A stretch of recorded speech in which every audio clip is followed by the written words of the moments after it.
Hello you, welcome to Geekism and welcome to the second part of our cash register sort of walkthrough for the ThemeMaker's toolkit. First of all, this is not a tutorial, okay? A lot of people have been asking me for a tutorial on this.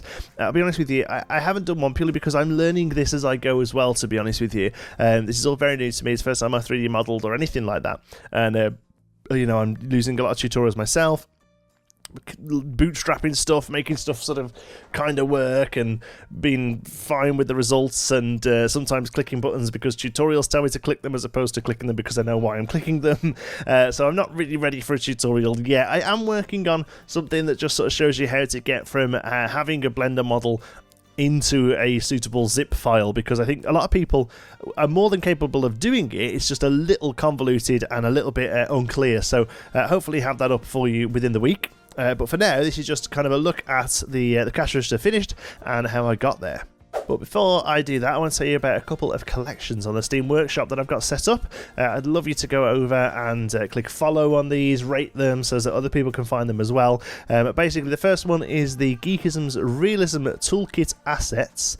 This one, a little bit of work still to do, but this one is going to be full of all the stuff I've made. So basically, at the moment, it's the till, it's the cash register, that's it. But as I make more stuff, that one's going to get filled up with that one. The other one that's probably going to be more useful, if I'm totally honest, is the Geekism's Recommended Realism Toolkit Assets. I know it rolls off the tongue.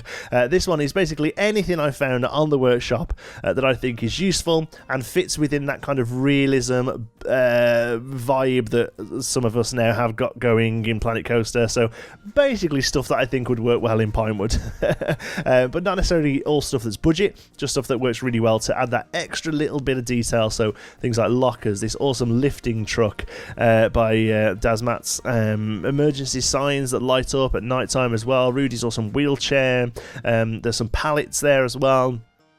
So if you haven't got the Studios pack, you can get a pallet now because they come with the Studios pack. There's also some popcorn box made by Wendy. Loads of stuff on there and other collections as well. I'm going to be linking loads of stuff in there. So if you want to not have to go through, let's be honest, the dross that the Steam Workshop is, and that is saying nothing about the quality of the stuff that people are putting on here. It's kind of how these things work. You know, the City Skylines Workshop is a mess, and I'm sure the Planco one is going to be a mess as well. People testing things out, people not really knowing what they're doing properly, and yeah, it's going to be all over the place. But if you don't want to have to worry about it and just want to come and have somebody else do the work for you, you can check both of them out here. So overall, I went through 8 iterations of the cash register. I don't have them all here because a couple of them were textureless, but here was the first one. It turned out a little big.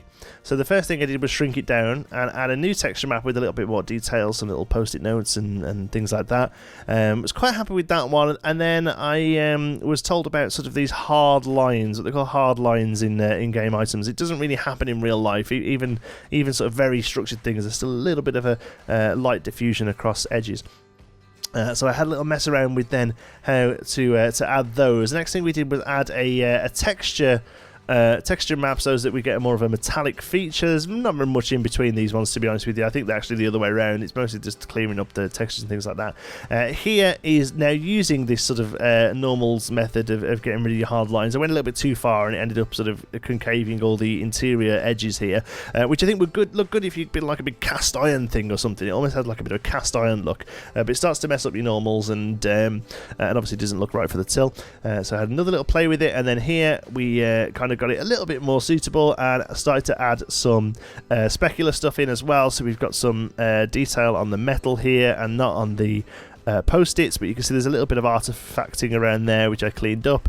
Anyway, all these are very slight iterations which led to the final product, which is here. So pretty happy with how it's turned out in the end. There's a few little issues really. Again, I'm still very much learning. I think the textures could probably be cleaned up a little bit, but overall I'm pretty happy. There's now quite like a metallic-y metal surface on the actual metals. The poles here are a bit shinier, but they reflect the light correctly, and then we've got sort of like the paper receipt and the post-it notes not so much. Again, a little bit of artifacting, a little bit of cleaning up, and a lot of the images things I've googled and found royalty-free versions as opposed to sort of painting them myself. Also that Stip Gusso Till That is Planconian, so if you fancy wasting an hour of your life, you can go in and try and figure out what that means. I liked it because it said till, which makes it sound like it's about the till, but it's not. It's something completely different. But I just thought I'd put that in as a little bit of a joke. So there you go. It's all in and working. I wanted to show you what my workflow looks like. Again, this isn't a full tutorial, but a lot of people have been asking. So here's everything I've got on the cash register then. Like you see, it went through 8 different iterations. I've saved them all in case I had to go back at any point. So here's the actual Blender file. That's what I built it in. And then here's the FBX that it kicks out when it's done. And then what I would do is each time I wanted to try and upload, I would make a new folder here with the iteration number underneath. I would take that and drop it in.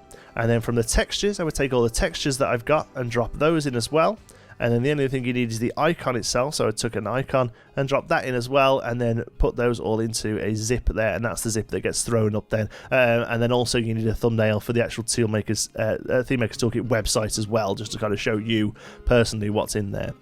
Texture-wise, I think this is where most people are getting mixed up. The textures in Blender don't really matter. You need one material that you can use to set your UV map, but other than that, all the textures come from just the folder itself, and they just have little suffixes after them.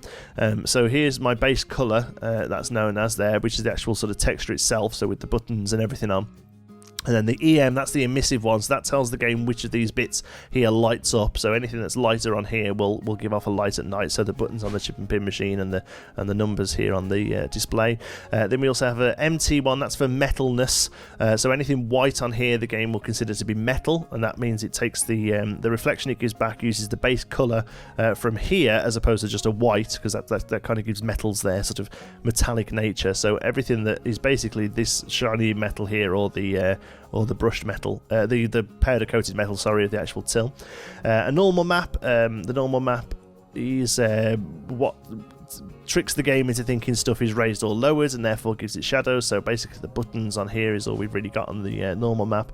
And then this one here is smoothness, that's how much light it actually reflects. So here the brushed metal there is very smooth, the powder coated metal less so, and then everything else, the buttons and the paper and everything, doesn't really reflect much light at all. The only thing that gives off loads of light is this little bit here, which is the sellotape. So that should give a nice sort of reflective surface on the sellotape.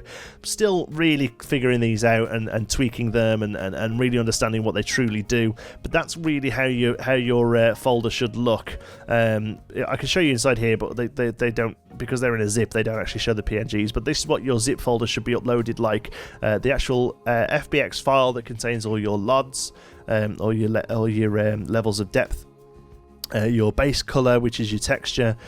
Pretty much every model you're going to have at least that, I think. And then depending on which workflow you've used, I've gone for the metalness and smoothness workflow here. So we've got both of those, and obviously we've got some light ups up, so we need an emissive one as well. And then the icon that goes actually into the game. Again, I'll hopefully once I'm a bit more comfortable with this, I'll do a full tutorial of showing you, or maybe somebody else will. Hell, I don't know. Maybe somebody out there who knows a lot more about me can do a good tutorial and let us know in the comments, and they have done. Either way, thank you so much for watching. I hope you have enjoyed it. Normal videos now from now on. I got a little bit swept up with the ThemeMaker's Toolkit, but now I've got something out there. I'm happy to kind of put it into my regular workflow. We're going to start doing some sort of safety signage next. It's a little easier to model, but I can concentrate a little bit on getting textures down a bit more and figuring them out properly. So that's going to be the next plan. And but then we're back to normal Planco vids where we actually build in the game, and regular videos on the other days as well. Thank you so much for watching. I really hope you've enjoyed it. If you have, you can give us a like. It really does help out the channel. And if you're not already, don't forget to subscribe. Any thoughts, queries or suggestions, you can pop them down in the comments. If you fancy a chat, you can find me on Twitter. I'm at John T. Sparrow. If you'd like to join in with the Geekism community, you can do so over at our Geekism Discord server. You'll find the link for that in the description. Thank you very much to all of our patrons who make these videos possible through their support at patreon.com/geekism. And don't forget to check out our affiliate links in the description, where you can earn yourself some cheap games and other goodies, whilst giving Geekism a little bonus as well. Thank you so much for watching. I'll see you in the next one.